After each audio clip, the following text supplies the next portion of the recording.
Muy buenas tardes, a nombre de la Corporación Educativa Quipu desde el Cusco, Perú, y a nombre del Centro de las Artes de Hidalgo, queremos darles la bienvenida al Encuentro Latinoamericano de Poesía Hablará mi Espíritu. Este es un día sumamente especial porque es la sexta mesa, la sexta fecha, el último día de trabajo y ha comprometido no solamente un esfuerzo desde la Secretaría de Cultura de Hidalgo, desde Carlos Iván Cruz, quien ha realizado también las coordinaciones a nombre de esa institución, sino también un esfuerzo de cada uno de los autores y poetas que se han dado el tiempo y también han tenido la voluntad de poder compartir con nosotros. Yo quiero reiterarles nuestra gratitud no solamente a los poetas de esta última mesa, sino a todos los poetas que han participado estos 6 días. Al final del encuentro leeré los nombres de todos y cada uno de ellos. Y de esta manera quisiera también darles la bienvenida a cada uno de los exponentes literarios que nos acompañan de distintas partes del continente latinoamericano. El día de hoy contaremos con la presencia de Oscar Limache desde el Cusco, Perú, perdón, desde Lima, de Soledad Tarao desde el Cusco, Perú, de Juan Mesco también desde nuestra misma ciudad, y al mismo tiempo con poetas de otras partes como Colombia. Ya nos acompaña Fabio Andrés Delgado también, Diego José de México junto con Alfonso, y Ada Zapata, que nos acompaña también desde el país hermano de Bolivia. Espero no estar olvidando a nadie. Bueno, Badik Barrón también, y junto con César Hidalgo, Badik de Bolivia y César de Chile. Ellos ya han estado participando también en otras mesas, y bueno, para no hacer más extensiva esta presentación, quiero informarles a todos a todos los que nos van a ver, a todos nuestro público, que podrán conocer mucho más de nuestros escritores en los links que vamos a juntar al final de este evento. Ahí podrán ver toda su biobibliografía. La pregunta que nos concierne el día de hoy, que estamos tomando como referencia el día de hoy, es la de cómo desde la experiencia poética de cada uno de ustedes se vive la educación, se vive la resistencia, se vive la identidad, se vive la palabra y se vive la creatividad. Sabemos que es una pregunta algo amplia, pero sabemos que también ustedes son polifacéticos, y entre las distintas aristas que usualmente, en las que usualmente ustedes trabajan, quisiéramos que expongan un poco de su experiencia, ¿no? Esa sería la pregunta. La vamos a repetir solo una vez y después solamente vamos a dar el pase a cada uno de los escritores. Acto seguido, doy la bienvenida a Ada Zapata desde Cochabamba, Bolivia. Bienvenida, Ada, te escuchamos. Un verdadero gusto, Pavelito, poder compartir con ustedes, escritores a los que ya he visto en anteriores encuentros, muchos personalmente, en festivales, y a otros que estoy conociendo aquí. Muchas gracias por la invitación a este encuentro de voces. Y bueno, para dar apertura a estas preguntas, siempre desde la incertidumbre de esta coyuntura de encierro, pero también desde una experiencia personal de escritura y de búsqueda. ¿Cómo entiendo, por ejemplo, el ámbito del conocimiento y de la educación a través de la escritura? La escritura es un pensamiento en sí mismo, es decir, nos ofrece la posibilidad de pensar a través del acto de escribir. La educación nos ofrece conocimientos dados, conocimientos ya divulgados, repetidos. Es algo que no encontramos en la experiencia estética de la escritura, donde nos podemos topar con nuevos conocimientos, nos podemos asombrar por el lenguaje, por las revelaciones que nos ofrece la propia escritura, incluso desde un ámbito de cierto peligro, de cierta inestabilidad. Es un conocimiento inacabado y es un conocimiento arriesgado. Es lo que ha ofrecido en mi caso la experiencia de indagar a través de la escritura, a través de una voz poética, de encontrar una voz propia, un significado propio de la vida y de mi situación personal en este mundo, de mi situación y de mi identidad como cultura, como ser individual, como subjetividad que comparte otras subjetividades en el encierro. Eh, por otra parte, y partiendo del ámbito de este conocimiento que ofrece la escritura, que se va creando, este pensamiento propio que se va construyendo en el acto de escribir, surge la resistencia, ¿no? Es decir, no se trata de revelar o de velar la verdad que en sí misma es inacible. Algún escritor decía que el arte es el revestimiento de una revelación. Es a través de esta actitud estética que a la vez es una actitud ética, una actitud filosófica y profundamente política, que generamos esa resistencia, ¿no? Se trata de cuestionar todas las verdades y advertir justamente esta inestabilidad en el mundo, ¿no? Estoy recordando haber escuchado a Malena cuando decía resistencia no como pasibilidad, no como resistir en la inamovilidad, ¿no? Debemos sospechar de la tranquilidad de cualquier verdad impuesta y tratar de descubrir, excavar, ¿no? En todas estas imposiciones que se pretenden como verdades, ¿no? Y descubrir estas otras verdades, estas otras voces en conflicto y en tensión, ¿no? Y estar vivos, ¿no? De eso se trata, de estar vivos en tensión. Eh, Luego, ¿qué representa esa identidad? No una identidad inamovible, esencialista, es una identidad que se va construyendo también en el acto de la escritura. Es una identidad que sorprende, ¿no? Es una identidad construida en el asombro y a través de todas las sutilezas que ofrecen los recursos de la escritura poética, ¿no? Es ese espejo inacible a través del cual puedo mirarme constantemente y dejar de reconocerme, ocultarme y descubrirme. Eh, Creo que en el ámbito de la palabra y de la ficción contrapuesta a esta realidad, la escritura siempre ha sido filosofía, pero siempre ha sido un acto filosófico escenificado a través de este revestimiento, de este juego de recursos estilísticos y de dar vida a personajes y a situaciones ficticias, es que podemos redescubrir la verdad, ¿no? Pero esta verdad siempre inacible, esta verdad siempre en la incertidumbre, ¿no? Siempre puesta, es decir, expuesta al asombro.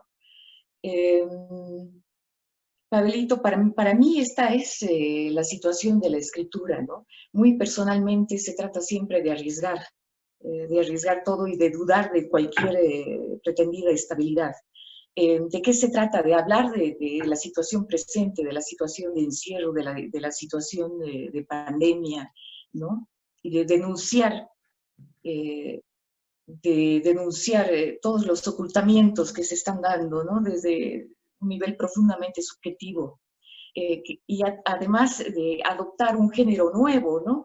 Que es el género que se viene dando por estas nuevas tecnologías, hablar desde la poesía de lo que representa entrar en contacto, por ejemplo, con las imágenes virtuales de los otros, ¿no? De estar en comunidad, pero a la vez de estar lejos, en soledad. ¿Cómo se puede reescribir a través de todas estas tecnologías, estos nuevos formatos, pero también hablar metapoéticamente de estos formatos, ¿no? Introducirlos dentro de la escritura.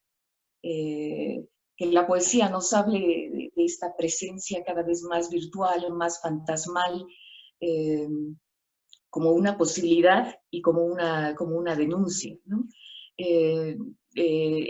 Hablando con amigos, les decía que era fabuloso pensar en la posibilidad de que muchos de los escritores que jamás habrían pensado en la posibilidad de viajar a festivales por el tema económico, porque financiarse un viaje es simplemente imposible, se hacía realidad ahora a través de estos encuentros virtuales donde podemos entrar en contacto con escritores de otros países y con la literatura más contemporánea, ¿no? Y por otra parte, esta distancia, este alejamiento, ¿no? Esta ausencia de sentidos, donde no podemos, qué sé yo, degustar, digamos, el sabor, el olor de un libro, ¿no? Pero sí podemos, por el contrario, tener acceso cada vez más acceso a libros, escrituras de otros autores, ¿no? A través de estos procesos también artesanales desde el Internet, desde la virtualidad, ¿no? Ojalá que no se pierdan tampoco estos circuitos editoriales que escapan, ¿no? A los circuitos de poder de los libros objetos, en fin, pero creo que eso conduce ya a la segunda pregunta, ¿no? Efectivamente, tenemos una pregunta específica para hablar del tema editorial. Escuchamos A Soledad Zarauz. Gracias. Para mí es un gusto infinito poder abrazarlos virtualmente. Para nosotros los latinos el contacto humano es, bueno, para mí es fundamental, apapachar a la gente que quiero, pero dado el caso no se puede. La poesía para mí es tan amplia como los caminos que suelo recorrer y que la vida me ha ido llevando. Es tan infinita como el universo y es tan rica como la biodiversidad de nuestra tierra. Mi proceso creativo creo que, o más que mi proceso creativo, siempre se ha basado en la contemplación de la naturaleza, porque purinquichu, soy caminante. Me encantan los caminos, me encanta observar y día a día creo que he ido aprendiendo o cultivando un poquito más la contemplación. Entonces, a través de la contemplación de la naturaleza y del otro, creo que llego a procurar hacer un texto que si me ocupo y realmente hago de ello un oficio, podría llegar a ser un poema. Jugar con las palabras es absoluto, ¿no? Para mí el poder jugar con las palabras es como jugar con mis piedras del jardín, ¿no? Busco en las flores, en la naturaleza, en las montañas, en los árboles, en los insectos, en el agua, probablemente todas las respuestas a las miles de preguntas que tengo y que al final creo que compartimos el mismo espacio-tiempo y en algún momento de nuestras vidas nos hemos preguntado o cuestionado las mismas cosas. Entonces, a través de la escritura trato de responder mis propias preguntas. Al lograr un texto, puedo, después de un tiempo, leerlo y darme cuenta que había una pregunta, había un interrogante, había una verdad, que la pinté o no la pinté, la dibujé o no la dibujé, pero estaba ahí. Y creo que eso es lo que me alimenta, ¿no? No por gusto me llamaron Soledad. Entonces, la soledad se ha hecho una compañera inseparable, una amiga fiel, la amo mucho y es algo que también me ayuda a eso, a encontrar ciertas cosas, ¿no? Y, y tengo mis apuntes acá que me ayudan porque la mente es frágil, entonces eso lo aprendí de Pavel. Es eso, en realidad. Creo que si tengo que hablar de la educación, de la creatividad, de la resistencia, escribir, hacer poesía o procurar ser poeta, y yo creo que es un acto de resistencia absoluto en un mundo como en el que vivimos, ¿no? En donde lo más importante se ha vuelto colquecha, dinero, y nos hemos olvidado de las cosas más simples y sublimes. Y bueno, hasta ahí voy. Gracias. Bueno, desde La Paz, Bolivia, nos acompaña Vadik Barrón. Vadik, bienvenido, te escuchamos.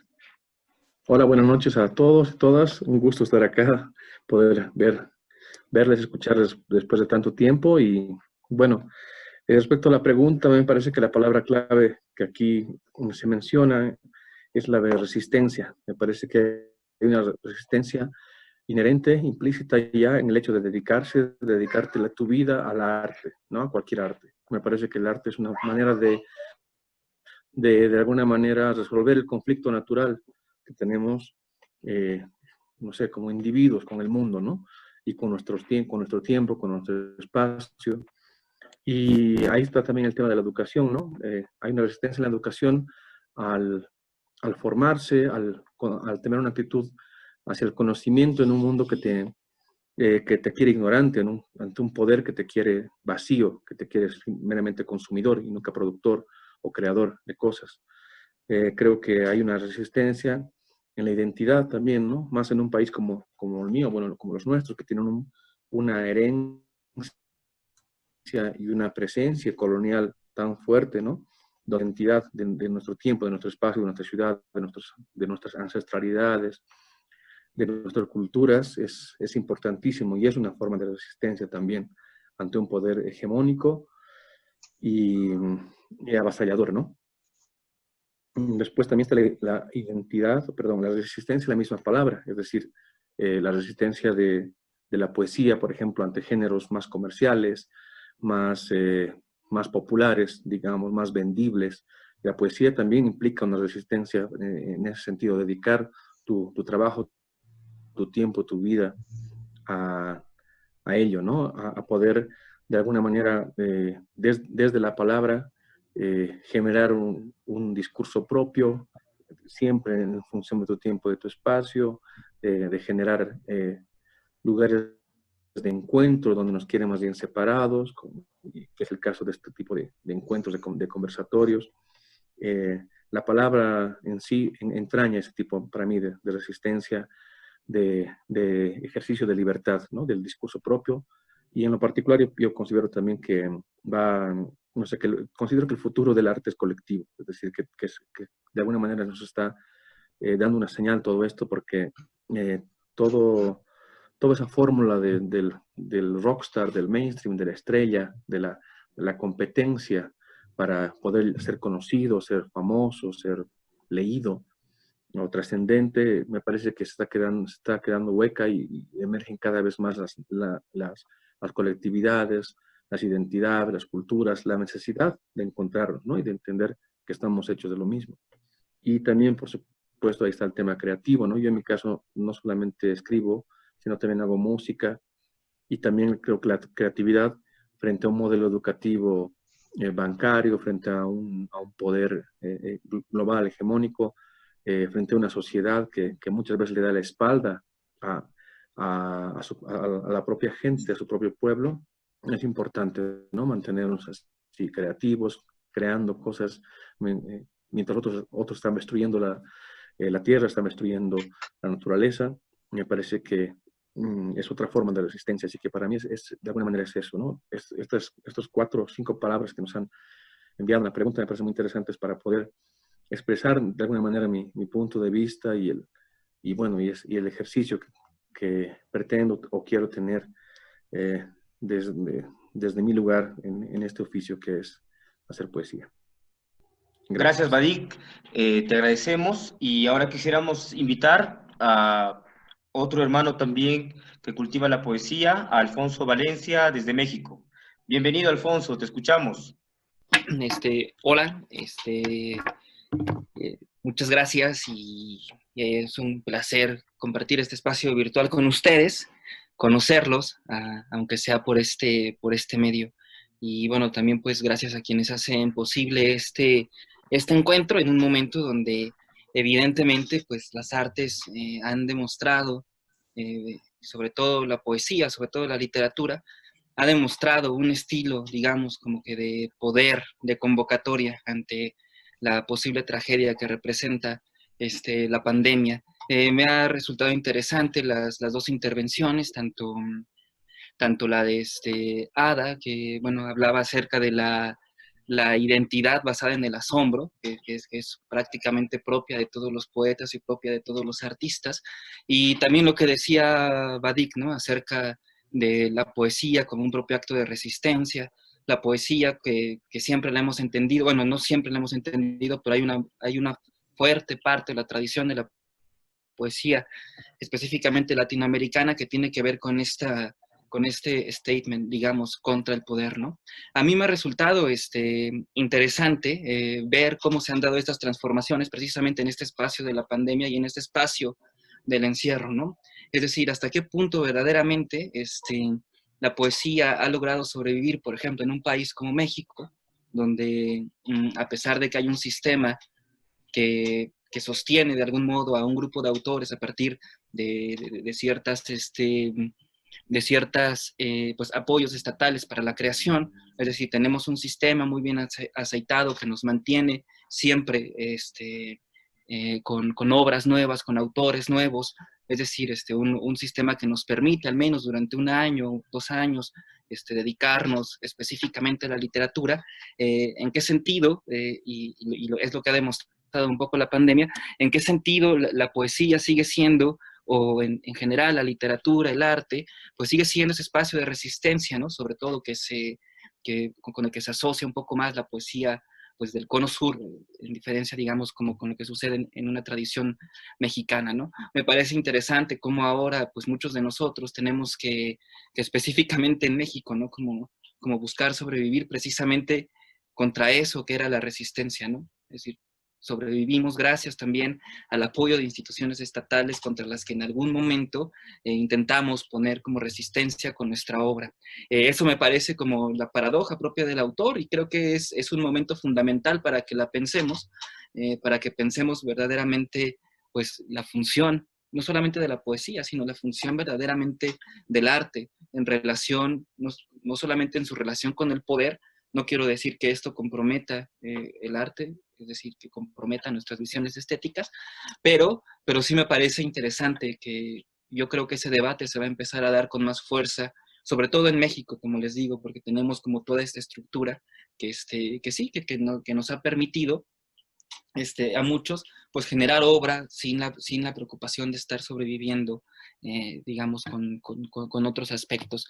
Eso es lo que me llama la atención en cuanto a la pregunta respecto a la resistencia, ¿no? Porque, pues sí, evidentemente creo que la poesía, creo que el arte el lenguaje en general, la palabra, es el único espacio que tenemos de resistencia ante el poder, pero pues nos hemos dado cuenta que ante la crisis, tal parece que eso está, pues no quiero decir mermando, pero eso está haciendo tambalear esa posición de, pues, ante la crisis precisamente, ¿no?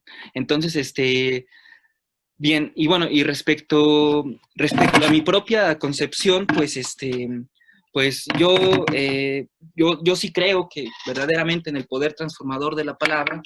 Yo sí creo que la palabra es un medio en el cual uno puede confrontar no solamente estos momentos de crisis, sino que verdaderamente puede hacer un estilo de cambio, ¿no? Por eso es que esencialmente las artes, la poesía, pues también están relacionados directamente con la educación. No es mentira que la mayoría de las transformaciones que se dan en la adolescencia se dan precisamente gracias a profesores que nos introducen al mundo de la literatura, que nos introducen al mundo de las humanidades, al mundo precisamente de las artes, al mundo de la palabra, y ese es el pequeño espacio que deberíamos de estar explorando, ¿no?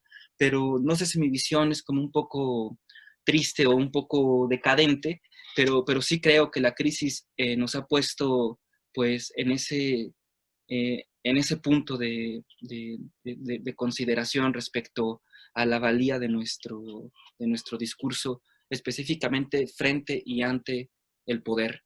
Pero bueno, con eso me gustaría como solamente dejar eso sobre la mesa y pues bueno, regresar a la siguiente pregunta en unos minutos, ¿no? Gracias, Alfonso. Ahora quisiéramos invitar a Fabio Andrés Delgado Micán, desde Colombia, para que también se haga parte de este conversatorio. Hola, ¿cómo están? Muy buenas noches para todas y para todos. Muchísimas gracias por la invitación. Bueno, qué bueno conocerlos en este espacio, a los que veo por primera vez, a los que ya había visto antes. ¿Cómo están? ¿Cómo les ha ido? Qué chévere volver a verlos. Eh, la pregunta que haces, Pavel, ¿cómo se vivió la educación, la resistencia, la identidad, la palabra y la creatividad? Yo pienso que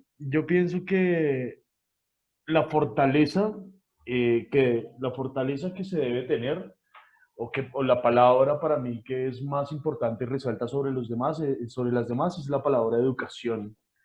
Para mí la educación es primordial. Sin educación no hay creatividad. No, hemos visto que estas sociedades latinoamericanas tienen un problema profundo de educación, y entonces por eso ya no se habla de resistencia, de identidad, de palabra o de creatividad.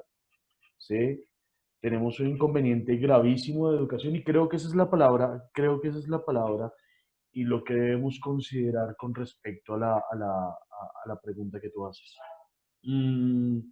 ¿Cómo la poesía entra, cómo la poesía o cómo juega dentro de esto? O sea, eh, para mí es completamente importante que la poesía o bien vuelva a las escuelas, o bien vuelva a la casa, o que los maestros lean, porque yo me dedico a la docencia y muchos compañeros se quejan de que los estudiantes no leen, pero ellos tampoco leen.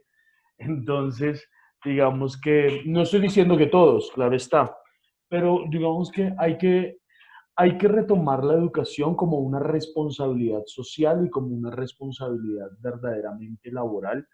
Yo creo que en ese sentido, las otras bifurcaciones como creatividad, identidad y resistencia cobrarán otro sentido y cobrarán otro valor, todo a partir de la educación. Gracias a ti, Fabio. Y bueno, vamos a seguir con César, a quien también esperábamos hace un momento, César Hidalgo desde Chile. César. Bueno, doy las gracias por la invitación, Pablo y Carlos, y es un honor estar en la clausura de este hermoso festival virtual latinoamericano. Hablará mi espíritu, con homenaje a Vasconcelos y a Pacheco. Estoy contento de ver a mis hermanos con quienes he estado en varias ocasiones y que realmente somos hermanos en la poesía y hermanos también en el sentir latinoamericano, ¿cierto? Así que, bueno, la pregunta, el tema de la educación, como decía Fabio, es como lo primordial. Pero no cualquier educación, finalmente, ya nos están dando cualquier educación.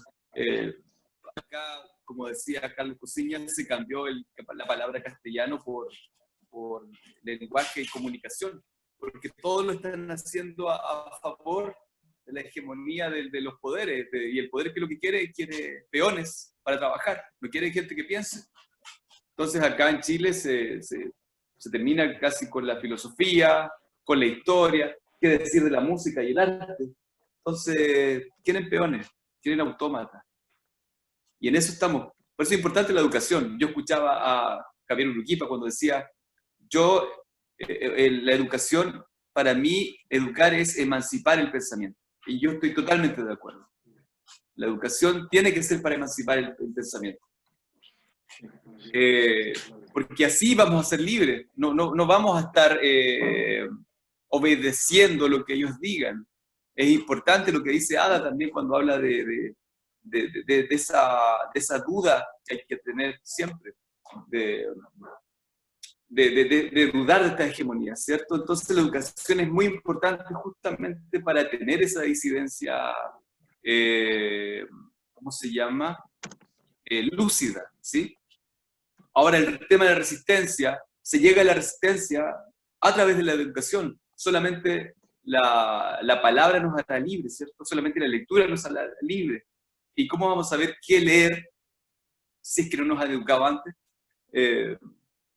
Naranjo, antes de morir, cuando estaba el tema en Chile de queríamos la educación gratis y todo eso, decía, sí, o sea, pero ¿qué educación gratis? Finalmente lo que quiere Chile es mierda gratis, porque la educación en Chile es mierda.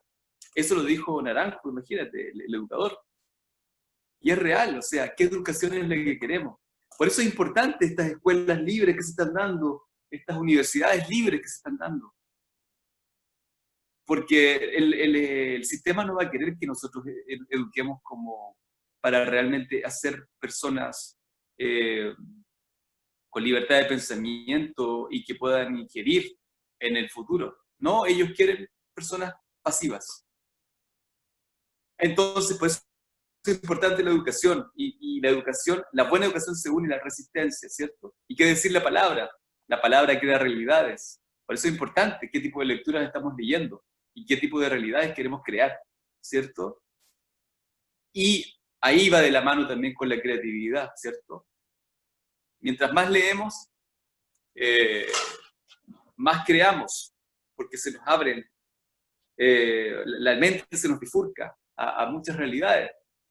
Borges hablaba de que cuando uno lee a un autor, uno está pensando como el escritor lo hizo en el libro cuando lo escribió. Entonces, en ese momento uno está tomando el papel del escritor. Es bonito eso, saber eso. Entonces, estar entre tantas mentes, obviamente que eso nos va a liberar y nos va a, ¿cómo se llama?, a esculpir como seres que queremos ser. Nosotros que estamos en la poesía, lo que más leemos poesía, yo al menos eso es lo que hago. Y la identidad es importante, porque al ser educado como corresponde, vamos a tener resistencia, vamos a tener creatividad y vamos a defender la identidad de nuestros pueblos. Eso es mucho más importante aún, defender la identidad de nuestros pueblos. Quieren borrarlo, ahora en este momento están matando una cantidad de ¿cómo se llama?, de dirigentes de pueblos ancestrales en Colombia, en México, Bolivia, Perú, Chile. Hoy día se firmó un tratado gigante para militarizar completamente la Araucanía, 3 regiones, como dirían ustedes, 3 comunas, militarizadas completamente para una nueva pacificación de la Araucanía. Pero la pacificación es un eufemismo para decir asesinato de la Araucanía. Entonces, todo esto es tan importante, la educación. Por eso tenemos que estar sumamente informados. La educación nos informa, la educación nos hace dudar, la educación nos emancipa, la educación nos da disidencia, que es necesaria. Ahora en este momento es necesaria la desobediencia civil. Y si no nos estuviéramos educados, si no estuviéramos con las lecturas que debemos estar, no tendríamos esta libertad de pensar eso, ¿cierto? La desobediencia civil ahora en este momento es súper necesaria en toda nuestra América Morena. Eso. Gracias, César, como siempre, contundente. Queremos invitar ahora a Diego José, poeta del hermano país de México. Diego José, te escuchamos, bienvenido. Gracias, muchas gracias.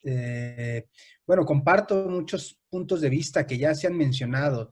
Creo fervientemente que la palabra es germinadora de la realidad y de la identidad, y sobre todo la palabra poética, y en este sentido la identidad o las identidades que se nombraron de manera plural muy bien, nos permiten también generar, ¿no?, un tipo de lenguaje que permite precisamente nombrar el mundo. Y en muchos sentidos está ahí, si no la misión, por lo menos la necesidad del poeta o de la poeta, precisamente de enunciar y de nombrar el mundo, la realidad en la que vivimos. Y hoy es un tiempo también para nombrarlo. Pero la palabra requiere tiempo y la poesía también requiere tiempo, un tiempo de interiorización, un tiempo de contemplación, como decían hace rato, un tiempo de andanza, de camino, y un tiempo en lo colectivo, como también se mencionó. Porque en este sentido la palabra poética también es parte de las subjetividades, pero busca la comunión a través de lo colectivo, a través de la colectividad, y de esa forma poder crear resistencia. No sé si la resistencia viene necesariamente del individuo o viene de la comunidad. Me parece que cobra mucho más sentido cuando trasciende lo individuo, la individualidad, y pasa al terreno de la comunidad. Y en ese sentido el poeta también tiene un grado de complejidad y de un sentir contradictorio, paradójico, como si la forma del oxímoron estuviera interiorizada en nuestro corazón y de pronto tuviéramos que debatir entre estas formas de resistencia a lo colectivo y a lo individual. De ahí aparece precisamente el problema de la educación. Me parece que la educación debería aspirar en cierto sentido a una poética, ¿sí?, a alcanzar una poética distinta a nuestros tiempos, y no lo está exigiendo. No estoy seguro si el poeta es quien deba responder a esa necesidad de la educación. Creo que ahí entra esta parte en la que nos dividimos muchas veces quienes somos docentes, maestros, quienes trabajamos en la educación, y por otra parte también en la escritura, en la poesía. Y en este sentido juega mucho el papel de las resistencias desde un sentir subjetivo, y en esa unidad que hablaba también hace un momento César, de la desobediencia civil. Es curioso, ¿no?, y también paradójico que el sistema que nos ha llevado a esta condición pandémica, a este encierro, hoy nos hace precisamente utilizar las herramientas de ese mismo sistema, el Zoom y estas plataformas, para buscar formas de comunicación y formas de resistencia a través de la palabra, sobre todo a través de la poesía. Ojalá así lo pudiera ser, que la palabra poética nos permitiera precisamente trazar estas nuevas fronteras que tanto necesita Latinoamérica, que tanto necesita el mundo, y que es la poesía la que le ha dado sentido a nuestro espíritu a través de la historia. Quizás que estamos en un momento también, desde la perspectiva del encierro, en el que necesitamos también recoger la palabra y cultivarla dentro de nosotros para saber que algo nuevo va a brotar de ahí. No sé qué es lo que vaya a hacer. Me cuesta un poco trabajo a veces pensar que necesariamente la noción de resistencia implique un tipo de compromiso o no. ¿Y cuál es el compromiso del poeta si no lo es con la palabra y con esta posibilidad de que la palabra permita nombrar lo que está aconteciendo? En este momento, este sentir, esta comunión de palabras y de imágenes a través precisamente de la pantalla. Es una posibilidad, quizá no la tendríamos si no fuera a través de esto, pero es también la posibilidad de aprovechar la imaginación y los recursos de la imaginación como inventiva de un nuevo mundo. Y quizás hacia eso apuesta la poesía, o hacia eso ha apostado la poesía. Y quien la recoja, espero que sean los educadores, pero quien la recoja, que pueda precisamente ofrecerla de una manera honesta y sincera al mundo. Esa es mi aportación. Gracias. Muchas gracias, Diego. Y bueno, ahora vamos a tener la participación de Juan Mesco, quien me acompaña acá. Quiero agradecer la invitación de Pavel, y de verdad a mí me encanta verlos, y a mí me encanta ver a Sole, que la quiero tanto, y Osquitar, tienes que firmar pues, el libro, ¿cuándo? Mira, lo que a ustedes han dicho para mí es muy valioso y es muy interesante, desde el punto de vista de la educación y la experiencia literaria. Ustedes, nosotros, me incluyo, sigo pensando que la literatura siempre ha sido resistencia. Sigo pensando que la poesía siempre ha sido contestataria, no preguntataria, alguna vez dije eso. Sigo pensando que la palabra es incisiva, cortante, falaz, cruel, motivadora, incisiva, porque si no había, ¿cómo resultaríamos? Yo escuché muchas cosas, a mí me encanta lo que dijo sobre la educación. Si eso no habría literatura. Nuestra experiencia como escritores en la literatura no tendría un espacio si es que la educación no estaría bien hecha. Lamentablemente en otros países, hablando como peruano y en el Cusco, está mal llevada, está convenida, está maltrecha, está mal utilizada, manejada, manipulada, bueno, sapos y culebras. Sigo pensando que ustedes, con lo que están diciendo, no es resistencia, es recontra, ultra, archi, mega resistente, en el sentido de que es vigente, y va a seguir vigente. Y lo que más yo hablaba con Pablo y con otros amigos, decía que esta pandemia nos ha dado más fuerza para reconocernos realmente nosotros lo que somos y lo que hacemos. Nos ha dado ese silencio, como dicen eso de alejamiento social, distancia social, era para cada uno estar en nuestras casas, leer algunos libros, volver a leer otros libros de poesía, de narrativa. Yo recién, después de casi 20 años, volví a leer a Sancho Persé. Después de 20 años volví a leer otra vez a César Vallejo. Después de 10 años volví a leer a Goyo Martínez. Yo sigo pensando que ustedes, estoy seguro que hay muchos, que tengan esa facultad. Bueno, yo estoy seguro que lo tienen. Tenemos esa facultad de poder motivar mediante la educación en la literatura, que en sí es comunicación. La literatura siempre ha sido una manera de interrogante. Y al final, aunque ustedes no lo crean, yo también a veces les digo eso, nosotros mismos a veces ponemos la respuesta. Es otra cosa que por la mala educación a la juventud en los colegios y en las universidades lo toman de una manera muy lineal. Nunca ha sido así. Yo quisiera que un joven de literatura de cualquier universidad, yo quisiera que nos frieguen con una bola de pañales, que nos diga, ese está mal, así se pone. Pero ocurre que eso puede resurgir. Ustedes, como que han dicho, con la resistencia que ustedes ponen mediante la palabra. Y la palabra va a seguir siendo nuestra fuerza incisivamente terrible y para mí grata. Y también estoy seguro que para ustedes. No podemos negarnos a lo que tenemos y nos sobra. A mí me gustó mucho lo que hablaron muchos de ustedes. Hasta incluso me he puesto a pensar. Yo decía que esta experiencia literaria nos pone en un momento caótico como estamos pasando en estos países de Latinoamérica, nos pone en un éxtasis de seguir indagando, preguntando, resistiendo, incidiendo a este sistema que muchas veces la juventud, por la mala educación, no conoce o se desentiende. Y eso es lastimoso. Y sigo pensando que la literatura es un buen arma. Un arma de paz, de conocimiento, estoy seguro, de más convivencia. Gracias. Le agradecemos a Juan y quisiéramos invitar en estos 7 minutos al maestro Oscar Limache, que si desea también después puede proseguir en la siguiente tanda. Muy bien. Oscar, desde Lima, Perú, lo escuchamos.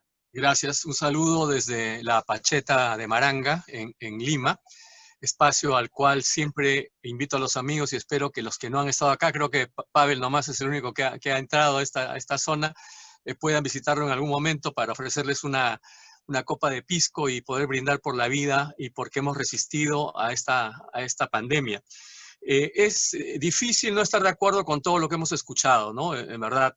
Y uno de los problemas de ser el último es que uno puede estar de acuerdo, pero va a sonar a redundante. Así que, estando de acuerdo con todos, más bien voy a ocuparme de alguna cosa que creo que no se ha visto con claridad respecto de este aspecto de poesía o literatura y educación, ¿no? Al comienzo Ada nos estaba refiriendo, ¿no? Que claro, la labor del creador era arriesgar, ¿no? Transitar nuevos caminos, ¿no? Que ya lo anterior, ¿no? Lo que se enseñaba en los colegios, pues eran caminos ya recorridos, no había ningún riesgo. Y sin embargo, yo creo que la labor de los escritores, que somos al mismo tiempo educadores, está en hacer resaltar ese riesgo que corrieron en su momento esos escritores que ahora están en un pedestal, ahora están consagrados, tienen laureles en la cabeza, ¿no? Es decir, Dante no es Dante por gusto, ¿no? Dante se arriesgó a ir contra la corriente. O sea, lo normal era escribir en latín y él corre un grandísimo riesgo de escribir en una lengua que era la lengua vulgar, iba a ser mal visto. Entonces, si el profesor destaca eso también, está cumpliendo su labor. Y yo creo que no se está cumpliendo esa labor a lo largo de este tiempo, ¿no? Cuando se habla, acá se ha hablado mucho de poder, pero por favor, o sea, un poder en abstracto, o sea, todos tienen poder, hasta el padre de familia que paga la pensión de la escuela privada donde yo trabajo tiene poder, puede pedir que me expulsen, puede no estar de acuerdo con lo que yo les digo. Y cualquiera de ustedes, cualquiera de nosotros podría obtener un cargo político, ¿no? Y desde ese cargo decidir qué se lee, qué no se lee, qué se ve, qué no se ve. Más aún, nuestros invitantes, a quienes vuelvo a agradecer acá, tienen el poder ahora de cortar lo que quieran porque van a editar. Ya nos dijeron que no va a salir todo, ¿no? Esto, por ejemplo, lo van a cortar. Entonces, y está bien, porque de las miles de horas, y ayer hemos reflexionado, Pavel, sobre eso, de las miles de horas, por no decir millones de horas que se están generando gracias a estas plataformas, ¿no? Que no nos cuestan nada, ¿cuánto de eso será importante guardar para el futuro? Para que la escuela del futuro rescate. En la época de la pandemia se produjeron estas cosas, hubo esto. No nos va a alcanzar la vida, no va a alcanzar la vida de ningún joven del 2080, del 2120, para ver todo lo que se hizo, y no todo valdrá la pena. De tal manera que hay un poder pues, que tenemos nosotros de recortar la realidad. En el momento que tomamos una foto, ya estamos eliminando cosas. Hemos centrado nuestra vista allí. De tal manera que los profesores del colegio público tienen que aceptar el currículo que les brinda un cierto poder que estuvo por ahí, ¿no? Si cambia el gobierno, va a ser otro. Y si nosotros llegamos a ser gobierno, entonces también seguramente los cambiaremos. Yo mismo, tratando de difundir poesía con mis estudiantes, no estos poemitas sueltos, no estos ejemplos que se dan, sino preparando, por ejemplo, antologías para mis alumnos. Yo preparo estas antologías de poetas peruanos, ¿no? Con las fotos de estos poetas. pongo las fuentes, de dónde salió, lo leo, lo comparto, también ejerzo poder sobre ellos, ¿no? Alfonso ha hablado claramente de eso, es decir, los profesores influimos en nuestros estudiantes, tenemos el poder y también tenemos resistencia.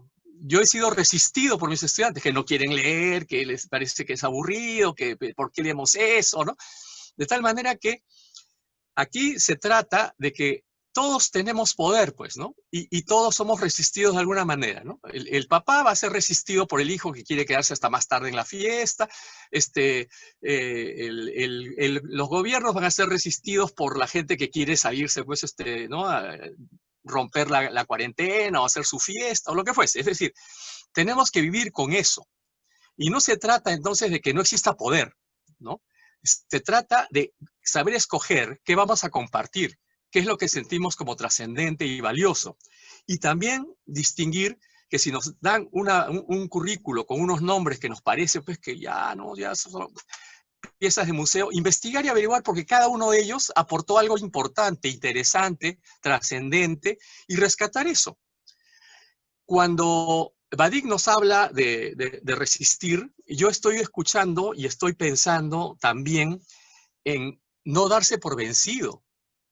Eso es resistir, o sea, soportar. Es decir, no me doy por vencido. Me dicen, como poeta te vas a morir de hambre. Yo insisto, yo voy a seguir aunque me muera de hambre. Pero fíjate, Vallejo, ya, yo voy a seguir. Porque justamente el ejemplo de Vallejo, de Arguedas, que pasaron por las escuelas. ¿A qué autores habrán estudiado ellos? ¿No? Llegaron a la universidad, ambos son sanmarquinos, o sea, Vallejo hace una tesis sobre el romanticismo, ¿no? En la literatura, es decir, eran personas que leyeron, alguien los motivó, alguien los movió a eso, ¿no? Vargas Llosa hace una tesis sobre Rubén Darío, alguien le dio a leer Rubén Darío. Cuando yo comento con mis alumnos y les pregunto qué cosa es lo que quieren estudiar, me dicen de todo, no voy a repetir la lista acá. Ninguno me dice quiero ser profesor, quiero ser maestro de escuela, ¿no? Es decir, resistir contra eso. Yo me presento y le consta a Pavel, cuando me presento, yo digo soy un maestro de escuela, soy un maestro de aula, eso soy. Yo digo soy poeta, bueno, quizás lo sea, tal bien, pero me parece que la labor es compartir y difundir. La necesidad de los que cumplimos este doble rol de creadores de la palabra, y al mismo tiempo de difusores de la palabra con los jóvenes, destacar, resaltar aquello que el poder cualquiera sea, el poder del Estado, del ministerio, de la PAFA, del padre de familia, o el poder que tiene un grupo de alumnos sentados en un aula, por encima de eso, ser honesto, ¿no? Yo creo que se ha dicho acá, se ha hablado de la honestidad con que uno va a presentar sus alternativas y sus propuestas, sabiendo que no pueden entrar todos, sabiendo que nuestro deber es elegir,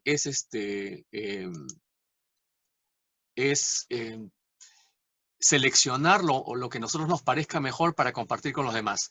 Y ya en la siguiente intervención, pues, hablaremos de cómo se hace, cómo realizar esa labor complementaria a la que se realiza en el aula a través de las redes, ¿no? Me imagino que en la segunda parte vamos a hablar de ediciones y de difusión directa de la poesía. Sí, gracias, te agradecemos. Y bueno, para tratar de vincular las dos preguntas que tal vez han surgido en esta primera rueda, perdón. ¿Cómo vinculamos o cómo podemos ver el tema de la cadena productiva del libro en la actual coyuntura? Y por ahí también podríamos vincular esa pregunta a lo que planteaba Alfonso Valencia, frente al hecho de cómo nos vemos frente a las políticas estatales, a las políticas culturales, si existen, no existen. Creo que tiene que ver dentro del tema porque la cadena productiva del libro, recordemos que parte con el autor, prosigue con el editor, la biblioteca, la librería, el distribuidor hasta llegar al lector. Entonces, quisiéramos que en esta segunda parte del conversatorio ustedes puedan hablarnos un poco de su experiencia en la cadena productiva del libro, cómo ven esta situación actual, este contexto mundial, uno, y al mismo tiempo, si es que no participan activamente en la cadena productiva de libro, tal vez hablar de cómo se ven frente al Estado o qué perciben del Estado como una posibilidad también de trabajo colectivo, porque hay que reconocer que el Estado al final representa una colectividad. Y en este momento, en esta conversación, creo que se ha partido de este tema tan puntual y tan interesante, el individuo como ente también de un hecho colectivo. Y ahí la poesía toma un rol protagónico. Así es que vamos a repetir el mismo orden para que todos ustedes puedan estar atentos y también pendientes. Invitamos otra vez a Ada Zapata. Contestando a esta pregunta en particular, pero retomando la respuesta que se ha impuesto entre todos, y es el tema de la educación, ¿no? La educación originalmente entendida como ese antro oscuro donde se formaban seres unidimensionales, seres duplicados, ¿no? Que reproducían de forma memorística textos también réplicas, ¿no? Réplicas exactas de otros textos. La literatura se impone, no se impone además, se libera como la posibilidad de ejercer un estilo, ¿no? De subvertir la realidad, de hacer que cada subjetividad imprima o construya una identidad propia, ¿no? O el deseo de una identidad propia a través de un lenguaje propio, ¿no? Donde el autor decide qué adjetivo, qué sustantivo puede crear un objeto nuevo en el mundo, una metáfora nueva que implica una forma, una visión, una revelación nueva del mundo, otra perspectiva desde la cual saborear el mundo.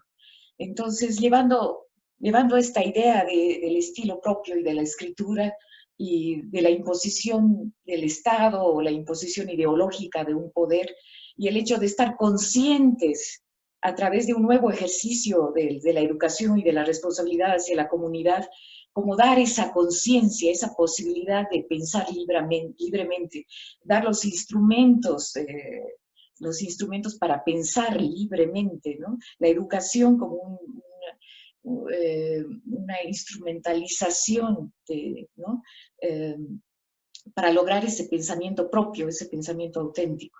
¿Qué sucede con las grandes editoriales? ¿No? Se han transformado en esos nuevos centros, ¿no? Que se apropian de este estilo, ¿no? Se apropian de estas escrituras y las comercializan. Entonces, ¿cómo escapar a estas cadenas ¿no? impuestas justamente a través de la apropiación de estas tecnologías? ¿No? La posibilidad de publicar textos, por ejemplo, a través de las redes, ¿no? Lo que han sido también las publicaciones artesanales, las editoriales artesanales, antes de la pandemia, ¿no? Donde se distribuían textos, libros, objetos, ¿no? Donde se planteaban diversas escrituras, no solamente la impresa, sino esta metaescritura a través del objeto, ¿no? Del propio libro que nos habla, que se huele, ¿no? Que se transforma, ese libro que cobra otras formas, ¿no? Que se libera de esa cuadratura, ¿no? Libros que nos permiten pensar de otra forma. Entonces, yo pensaba en esta virtualidad como esta posibilidad que tienen los autores de poder generar sus propias cadenas productivas a través de la virtualidad, ¿no? Y de acceder a estos libros liberados, ¿no? A través del Internet, de la posibilidad de descargar libros. Pero pensaba también en la necesidad del autor de vivir dignamente del trabajo de la escritura, ¿no? Y no subestimar este trabajo, que es un esfuerzo constante, ¿no? De escritura, de reescritura, entonces que es un trabajo que debería ser remunerado. Entonces es una paradoja, porque los escritores necesitan sobrevivir, entonces estos libros también deberían ser de alguna manera, es decir, deberían darse al público, a la comunidad libremente, pero el autor también debería poder vivir dignamente de su trabajo, ¿no? Y se planteó, y bueno, hablando ya de una forma un poco más meticulosa, de las posibilidades de esta virtualidad, ¿no? De estas nuevas escrituras, tanto a un nivel de contenido. Las nuevas temáticas deberían hablar de esta tecnología que nos atraviesa, ¿no? De esta forma, de estas nuevas formas de pensar y de relacionarse con el otro, ¿no? Ahora ya sin la posibilidad del tacto, por ejemplo, ¿no? Sino a través de esta brecha, ¿no? Y de esta proximidad fantasmal del Internet, ¿no? y de la pantalla.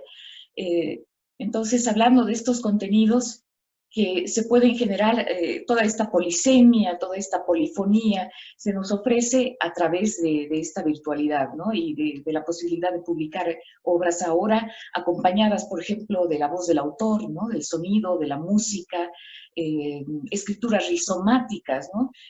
Textos que nos pueden introducir a otros textos del autor, ¿no? Escrituras virtuales que incluso escapan ya a la noción de autoría como un ejercicio, como un ejercicio ahora en la colectividad, ¿no?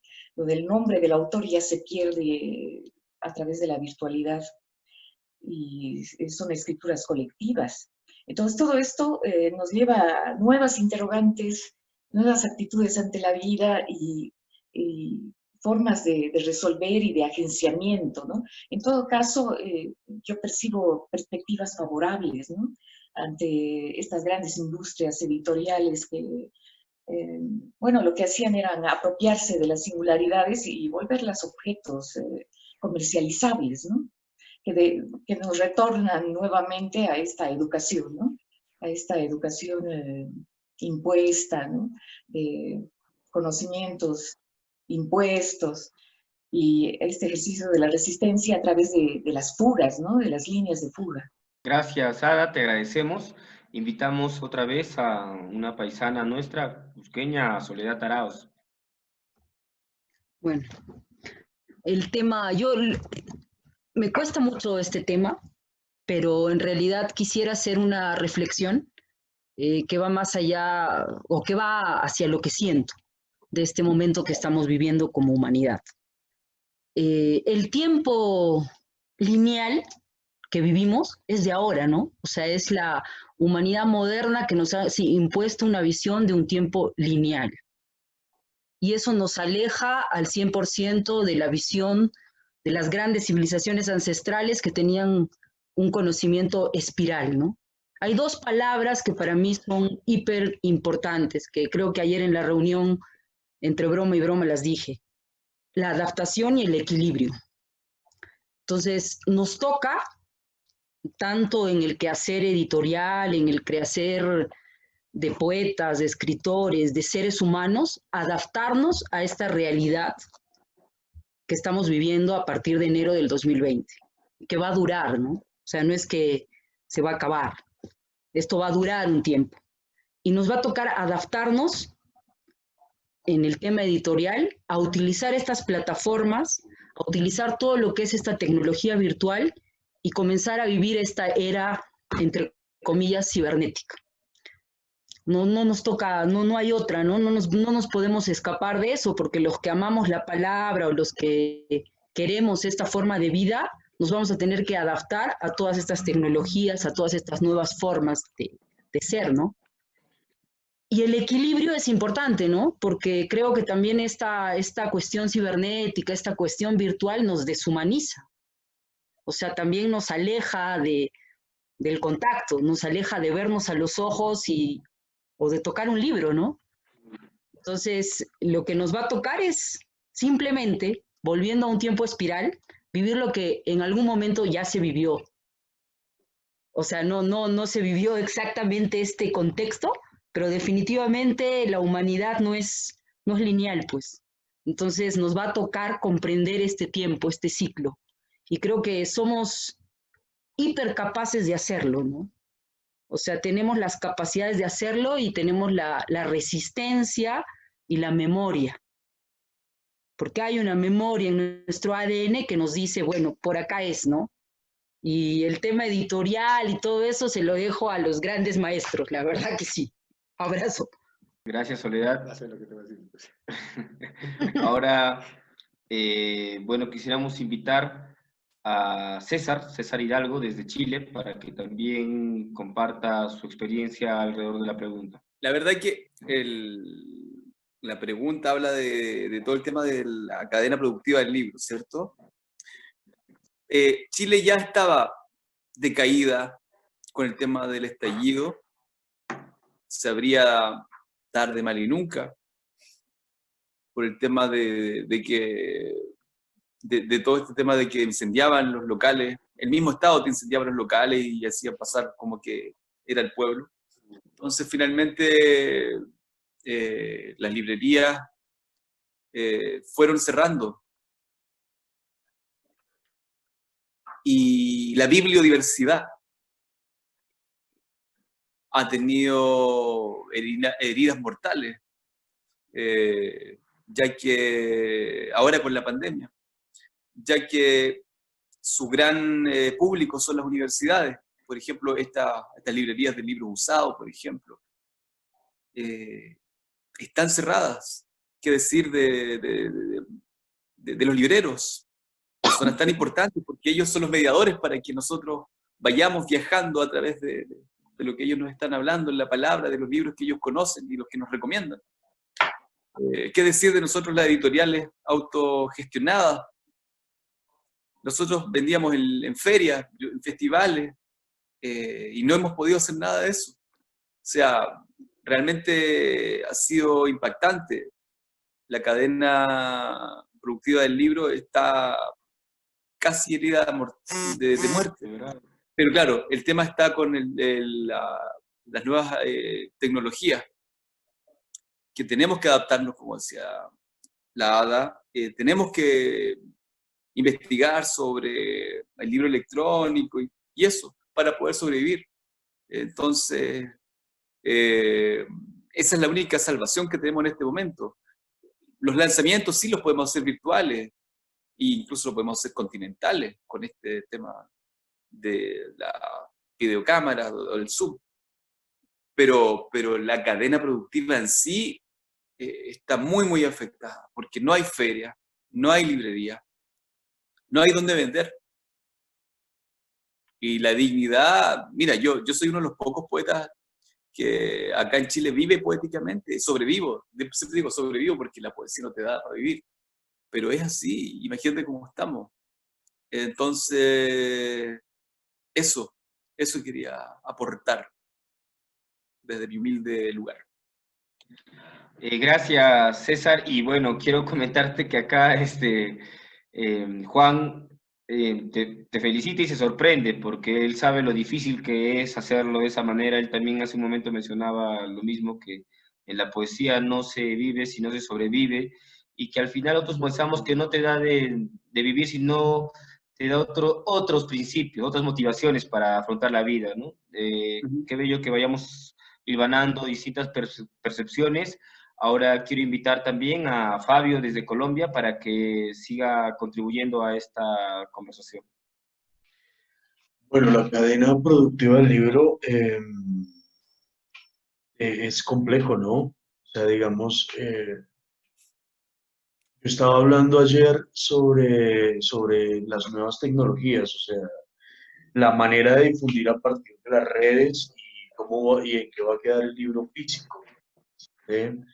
Cómo las editoriales van a jugar, cómo los escritores van a empezar a difundir, a publicar. Entonces, digamos, están los que tienen plata, ¿no? Las editoriales que tienen plata y las que manejan el mercado como tal.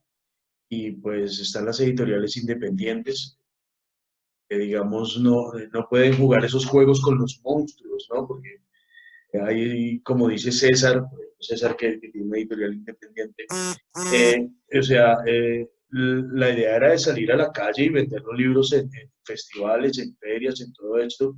Entonces, ¿cómo van a quedar frente a esos monstruos editoriales que manejan el negocio? Yo estaba pensando eso.